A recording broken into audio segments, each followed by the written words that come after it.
Hello everyone, आज के इस वीडियो लेक्चर में हम डिस्कस करेंगे टाइम डायलेशन। इससे प्रीवियस लेक्चर में हमने डिस्कस किया था लेंथ कॉन्ट्रैक्शन, उसका लिंक डिस्क्रिप्शन में दे रखा है, वहां से जा सकते हैं। Right now what is time dilation? Time dilation देखिए, जिस तरह से हमारी लेंथ है वो √1 माइनस v² से अफेक्ट होती है, उसी तरह से अगर हम किसी इवेंट का टाइम रिलेटिव मोशन में ऑब्जर्व कर रहे हैं then it will also affected by the factor √1 minus v²/c²। Right, अब कैसे हम इसको ऑब्जर्व कर सकते हैं? देखिए यहाँ पे सेम सिचुएशन हमने कंसीडर कर ली है। एस और एस डैश दो फ्रेम है, एस डैश एस के रिस्पेक्ट में कांस्टेंट वेलोसिटी v के साथ मूव कर रहा है पॉजिटिव x डायरेक्शन में। कोई भी क्लॉक है जो कि एस डैश फ्रेम में सिचुएटेड है। राइट, अब यहाँ पे दो ऑब्जर्वर हैं जो इवेंट का टाइम ऑब्जर्व कर रहे हैं। कोई इवेंट हो रहा है, इस क्लॉक के थ्रू हम टाइम ऑब्जर्व कर रहे हैं। दो ऑब्जर्वर हैं O एंड O डैश।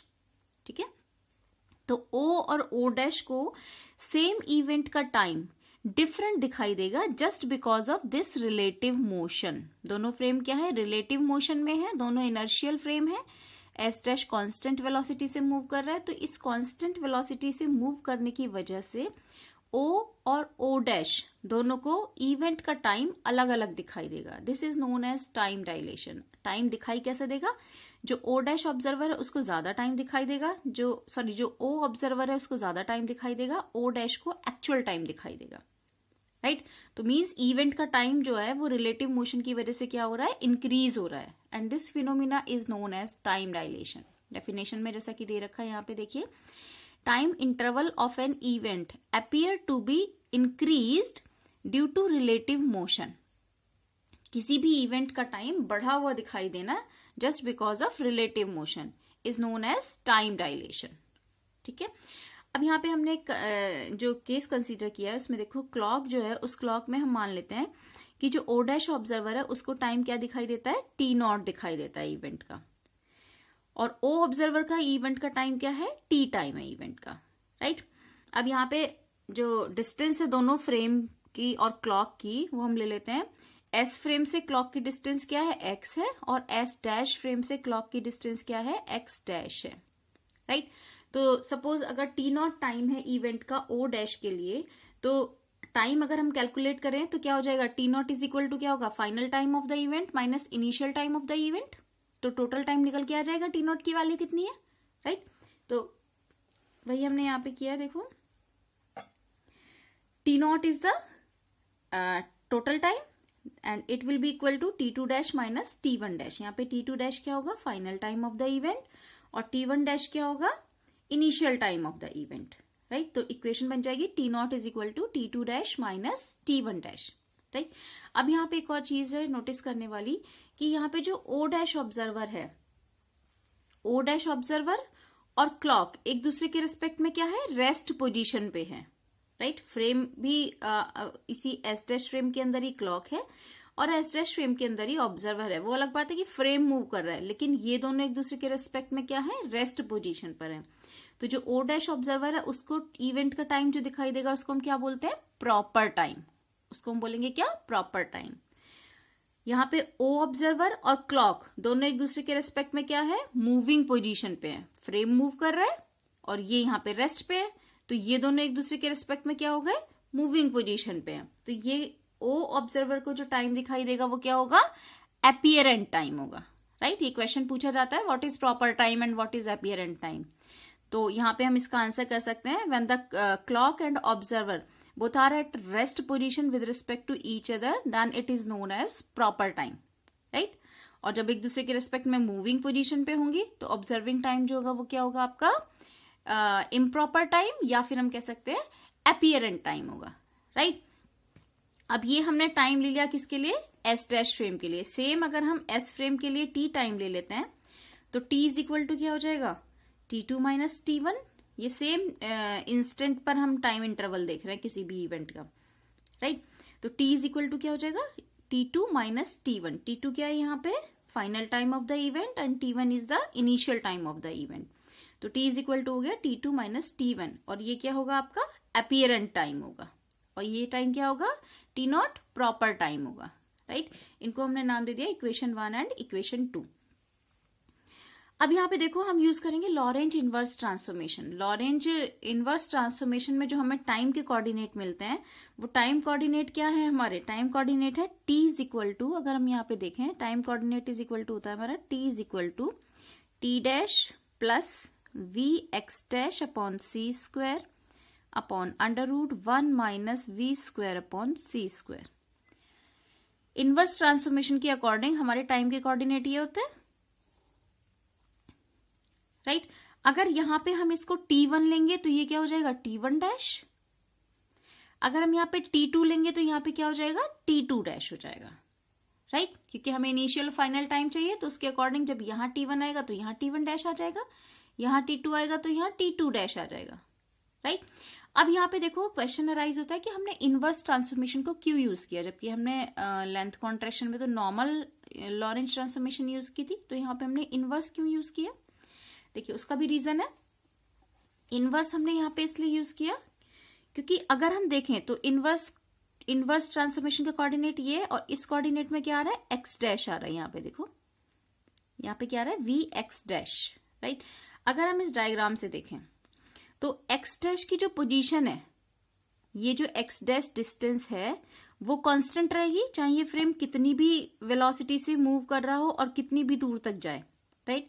ये जो डिस्टेंस है एक्स डैश, ये क्या रहेगी? कांस्टेंट रहेगी।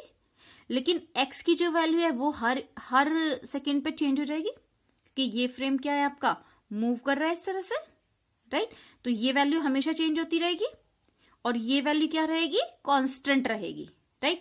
तो इससे हमारी कैलकुलेशन इजी हो जाएगी, क्योंकि अगर हम t1 लेंगे तभी भी यहाँ पे एक्स डैश ही रहेगा, अगर हम t2 लेंगे तभी भी यहाँ पे एक्स डैश ही रहेगा, राइट। इसलिए हमने यहाँ पे क्या लिया? इनवर्स यूज किया, ताकि हमें एक इजीली कैलकुलेशन हमारी हो सके टाइम की, राइट। इसलिए हमने इनवर्स यहाँ पे यूज किया। अब यहाँ पे देखो t1 के लिए हमने जब कोऑर्डिनेट लिखे, then t1 dash plus v x dash upon c square upon under root 1 minus v square by c square. Same t2 dash के लिए हो जाएगा, जब हम यहाँ पे t2 लिखेंगे तो ये भी क्या आ जाएगी? यहाँ पे t2 डैश आ जाएगा, राइट। अब ये दोनों इक्वेशंस जो हमारे कोऑर्डिनेट हैं टाइम के, उनको हम वैल्यू पुट कर देंगे सेकंड इक्वेशन में। सेकंड इक्वेशन में हमारे पास t2 माइनस t1 है, और यहाँ पे हमें इनवर्स से t1 और t2 की वैल्यू मिल रही है। तो ये दोनों कोऑर्डिनेट t1 t2 के कोऑर्डिनेट उठा के हम सेकंड इक्वेशन में वैल्यू पुट कर देंगे। जब हम सेकंड इक्वेशन में वैल्यू पुट करेंगे तो देखेंगे माइनस आ रहा है t2 माइनस t1, t2 में से t1 को माइनस करेंगे तो ये एक्स डैश वाली टर्म दोनों में कॉमन है, एक जगह प्लस होगा एक जगह माइनस होगा, तो ये क्या हो जाएगी? कैंसिल हो जाएगी। हमारे पास क्या बचेगा? t2 dash minus t1 dash upon under root 1 minus v square by c square. t is equal to आ जाएगा t2 dash minus t1 dash upon under root 1 minus v square by c square. अब t2 dash minus t1 dash हम equation 1 से देखें, t2 dash minus t1 dash क्या है? t not. तो यहां पे हम फर्स्ट इक्वेशन से t2 dash minus t1 dash की जगह वैल्यू पुट कर देंगे क्या? t not. तो t is equal to t not upon under root 1 minus v square by c square. ये हमारा फॉर्मूला निकल के आएगा टाइम डायलेशन का, t is equal to t not upon under root 1 minus v square by c square. तो फॉर्मूले से ही पता चल रहा है हमें कि t की वैल्यू जो होगी वो t नॉट से क्या होगी? बड़ी होगी t की वैल्यू। इस फॉर्मूले को हम इस तरह से भी लिख सकते हैं, t not is equal to t under root 1 minus v square by c square. It means the moving clock appear to be slowed down to the stationary observer. जब धीरे चलती हुई दिखाई देगी तो टाइम क्या होगा? देर से खत्म होगा, तो t will be greater than to t not, इसलिए उसको टाइम जो दिखाई देगा वो क्या होगा? ज्यादा होगा। अब देखो इस एग्जाम्पल को हम प्रूव कर सकते हैं, इस टाइम डायलेशन को हम प्रूव कर सकते हैं एग्जाम्पल के थ्रू। टाइम डायलेशन क्या है? रियल इफेक्ट है एक, इसको एक्सपेरिमेंट के थ्रू भी देखा गया है, राइट। तो इसमें एक क्वेश्चन बनता है, show that the time dilation is a real effect, right. तो उसमें आप म्यू मीजॉन पार्टिकल का एग्जाम्पल दे सकते हैं, राइट। तो अगर क्वेश्चन आता है show that the time dilation is real effect, तो एग्जाम्पल दे सकते हैं हम इसमें किसका? म्यू मीजॉन पार्टिकल्स का। म्यू मीजॉन पार्टिकल्स जो है वो कॉस्मिक रेज के पार्टिकल्स होते हैं, राइट। और अर्थ एटमॉस्फेयर से 10 किलोमीटर हाइट पर प्रोड्यूस होते हैं, राइट। अर्थ एटमॉस्फेयर से 10 किलोमीटर हाइट पर प्रोड्यूस होते हैं, राइट। तो अगर उनका हम लाइफ टाइम देखें म्यू मीजॉन पार्टिकल्स का, तो वो 2 × 10⁻⁻⁶ सेकेंड है, ठीक है। और इन पार्टिकल्स को अर्थ के सरफेस पर भी देखा गया है, तो इट मीन्स ये 10 किलोमीटर की डिस्टेंस ट्रेवल करके आए। ठीक है, अगर हम डिस्टेंस निकालें इनका, लाइफ टाइम इनका हो गया 2 × 10⁻⁻6 सेकेंड। ठीक है, और वेलोसिटी जिससे मूव करते हैं वो 2.994 × 10⁸ मीटर पर सेकेंड है। तो ये लाइट की कंपेरेबल वेलोसिटी है, तो हम ये पार्टिकल कंसीडर कर सकते हैं, राइट। तो लाइफ टाइम टी हमारे पास 2 × 10⁻⁻6 सेकेंड हो गया, और वेलोसिटी हमारे पास क्या हो गई 2.99 × 10⁸ मीटर पर सेकेंड। तो यहां से अगर हम टाइम निकालें, सॉरी डिस्टेंस निकालें कि इन्होंने कितनी डिस्टेंस ट्रेवल की, तो डिस्टेंस इज इक्वल टू क्या हो जाएगा हमारे पास, टाइम इंटू वेलोसिटी, राइट। तो 2.994 × 10⁸ इंटू 2 × 10⁻⁻6। अगर हम इसको कैलकुलेट करते हैं तो इसकी वैल्यू आती है 600 मीटर, राइट।